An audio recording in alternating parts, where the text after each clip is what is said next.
Колку му значи некогашното СЈО на премиерот, кога тој по секоја цена наоѓа оправдување за сите грешки, злоупотреби, погазени начала и принципи на совесност во оваа институција.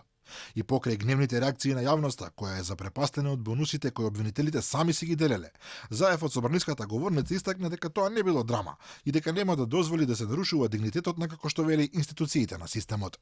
Исплаќање од 1000 евра, од 1500 евра, не смее да биде некоја не знам каква драма. Премиерот зима 84.000 денари плата, пратениците зимат до 100.000 денари заедно со трошоците. Кога ги пресметите тоа со 18.000 евра годишно, за 4 години се 75.000 евра. И од тука ќе излечувате драма дека тоа не вреди. Таму се вработени стручни служби. Таму има 10 специјални јавни обвинителства кои што ги ставиле главите под ризик. Но пред 2 години, кога се разбра дека членовите на ДИК по изборите сами себе се наградиле со бонус од по 4 нивни плати, истиот премиер побара оставки од нив и ги поздрави кога одлучија да ги вратат парите од бонусите како морален чин.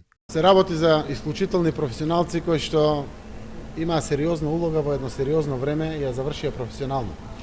Одлуката што ја донесоа знам дека е законска, но веројатно не е морална и не е етичка.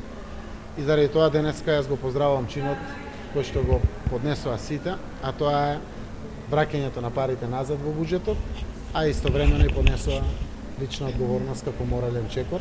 Иако и експертската јавност и граѓаните гласно негодуваат, обвинителите од СЈО засега не покажуваат никаква намера да ги вратат парите или да поднесат оставки.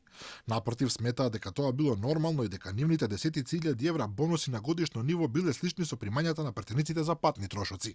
Инаку синоќа се огласи јавниот обвинител Љубомир Јовевски, кој рече дека се нелогични сумите кои ги добивале вработените во специјалното обвинителство и дури дека таму за исти основи по 2 пати се исплаќале пари. Неофицијално пак се дознава дека Јанева ги обврзала сите во СЈО да потпишат интерен правилник за доверливост, дека ништо од приватните разговори кои ги има во бомбите не смеат да го изнесат во јавноста. Ако го прекршат предвиденото во овој правилник како заштитен механизам, ќе требало земените пари за доверливост да ги вратат.